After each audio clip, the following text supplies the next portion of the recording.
So you guys know that over the last few years, I've really tried to be intentional about what I say in public about Black folks. I try to be really careful, but some things require a public statement. And as I've been watching this situation unfold with Nicki Minaj and Trump and Nigeria, I thought it was important for me to say a few things. Hi guys, welcome back to another Dana with the Data quick take. Yes, so honey, today we're gonna have to kick the back end of Tamika Mallory just a little bit. But first, I want to say I apologize to Nicki Minaj. Yes, I apologize because I criticized her United Nations speech. I criticized her intentions. I said she was clout chasing. I said celebrities just need to entertain. And I want to give my apologies for that because I think she did a good thing, a necessary thing, by speaking out against the violence in Nigeria. And this is why we need more people to be independent thinkers like Nicki Minaj, as opposed to being a woke, liberal, Democrat, plantation house Negro like Tamika Mallory. But let's get into it. So you guys know that over the last few years, I've really tried to be intentional about what I say in public about Black folks. I try to be really careful, but some things require a public statement. And as I've been watching this situation unfold with Nicki Minaj and Trump and Nigeria, I thought it was important for me to say a few things. There are consequences to aligning yourself with Donald Trump and his policies and his evil ways. There's consequences. What we know is that as he turns his attention to Nigeria, understanding his history, there will absolutely be exploitation, theft of resources. Somebody that he knows wants something from Nigeria. It could be a business partner, it could be a friend, it could be a said corporation, it could even be his family members. But they will invade Nigeria and exploit the people for their own benefit. And they will throw Nicki Minaj to the wolves because they could care less. They couldn't care less about that system. The unfortunate part about all of this is that there will forever be a stain associated with this moment that this sister will have to walk with. She will 100% see bloodshed because innocent Nigerians will be harmed and even likely killed as a result of whatever is to come. And she will have that on her hands. And it is pretty sad to watch because what we know is that Trump, often uses Black people and Black culture to harm Black people here and abroad. And it is happening in real time. And that sister is going to carry this moment with her forever. So today is a pretty sad day. It's a pretty sad day. And it won't be long before we all get to see how it unfolds. Maybe she knows, maybe she doesn't. Maybe she doesn't have anybody around her to inform her. But history tells what's going to happen. And it's, again, a pretty sad day. Please, for the love of God, stop thinking Donald Trump is the boogeyman. He's not. A lot of times, the boogeyman is the one that's trying to feed you with fear of oppression and racism. And what we should do is be more like Nicki Minaj when it comes to independent thinking. If you are passionate about something, if you see something that is wrong, if you see a particular group or person is being taken advantage of, is being harmed, you should always speak out against evil. You should always speak out against inequality. And you should always speak your mind. Don't let the Democrats try to fill your head up with chaos and anxiety and fear. See, they send their lapdog to Tamika Mallory, who at the end of the day is an Al Sharpton flunky and just want to hop out of Cadillacs and collect checks. But she's doing it on the backs of Black oppression. And that is what I don't respect. I don't respect woke hustles, especially when you are trying to use Black suffering and the Black struggle. It is a disgrace. They're killing people by the thousands. It's a genocide, and I'm really angry about it. And we pay, we give a lot of subsidy to Nigeria. We're going to end up stopping. The government's done nothing. They're very ineffective. They're killing Christians at will. And, until I got involved in it 2 weeks ago, nobody even talked about it. Well, President Trump is reacting today to what we've been covering for a couple of weeks now, but really leaned in with my panel that I hosted at the UN at the request of Ambassador Michael Waltz. And he also invited superstar rapper Nicki Minaj, because she has a pastor who's Nigerian and has jumped into this as an advocate for those under attack. Horrific violence in Nigeria against mostly Christians, and a third mass kidnapping this week alone. So it's getting worse under President Tinubu over there.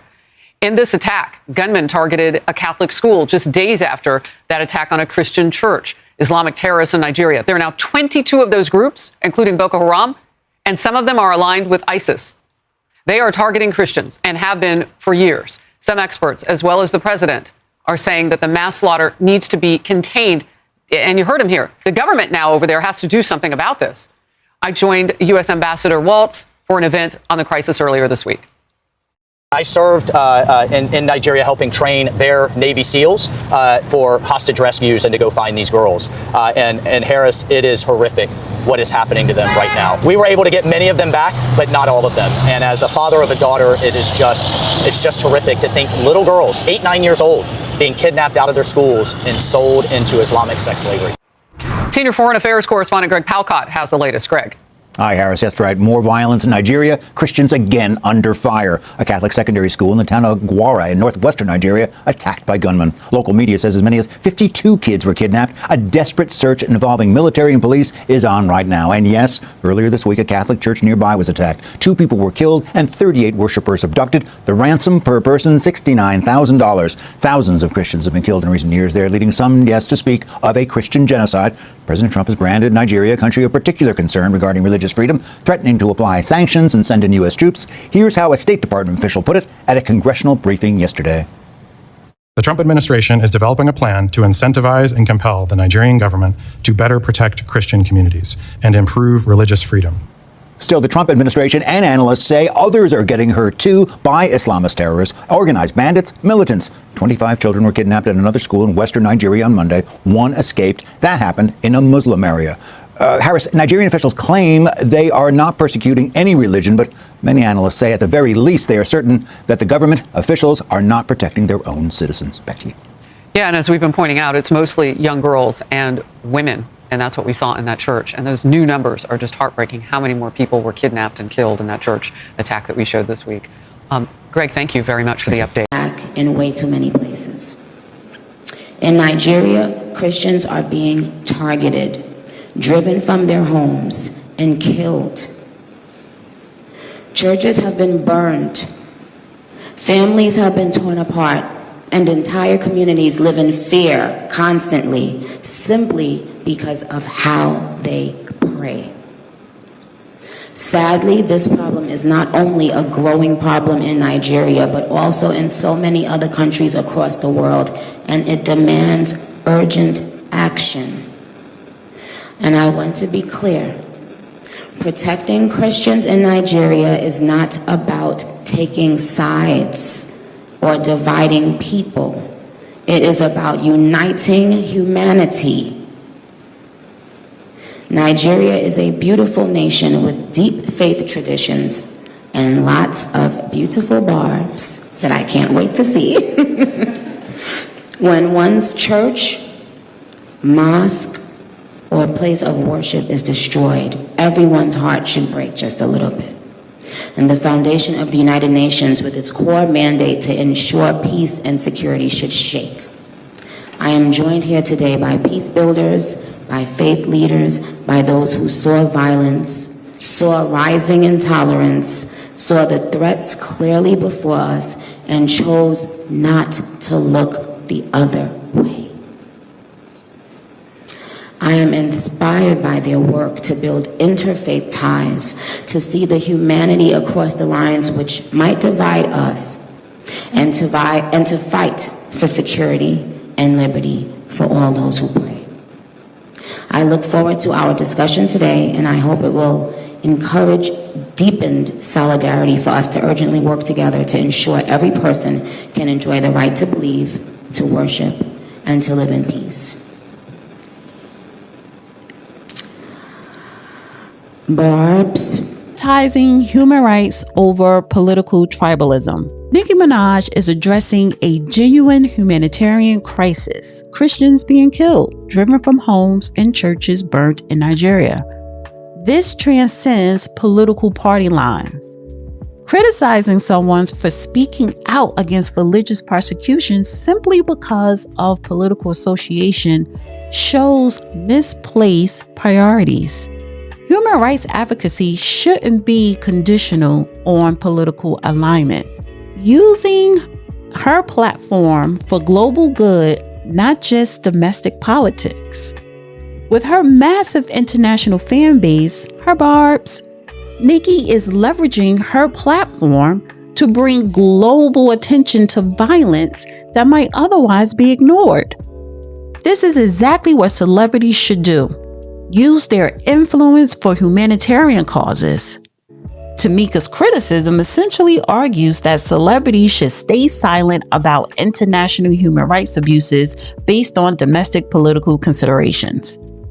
Independent thinking over groupthink. Nicki is demonstrating intellectual independence by not letting political orthodoxy dictate her humanitarian causes she can support. Young voters especially value authenticity and independent thinking over blind party loyalty. At least that's what you should strive for. Her willingness to speak out against, regardless of political pressure, shows genuine leadership rather than performative activism. Uniting humanity across religious lines. As Nicki stated, protecting Christians in Nigeria is not about taking sides or dividing people. It is about uniting humanity. She's specifically called for interfaith solidarity, mentioning churches, mosques, and all places of worship. This inclusive message directly contradicts any narrative that she's promoting division. Premature judgment based on speculation. Tamika's entire argument is built on predictions and assumptions about future exploitation and bloodshed, not on the actual content of Nicki's humanitarian message. She's essentially arguing that speaking out against religious violence would somehow cause more violence, a backwards logic that would silence advocacy for any oppressed group if taken to its conclusion. See, these talking points emphasize that addressing human rights violations should be evaluated on merit, not political affiliation, and that independent voices willing to transcend partisan boundaries are exactly what's needed for effective humanitarian advocacy. Thank you guys for tuning in to another episode of Dana with the Data Quick Takes. And make sure you like this video, share this video, and subscribe to my YouTube channel and hit the bell button to get all notifications. Bye. Dana with the data.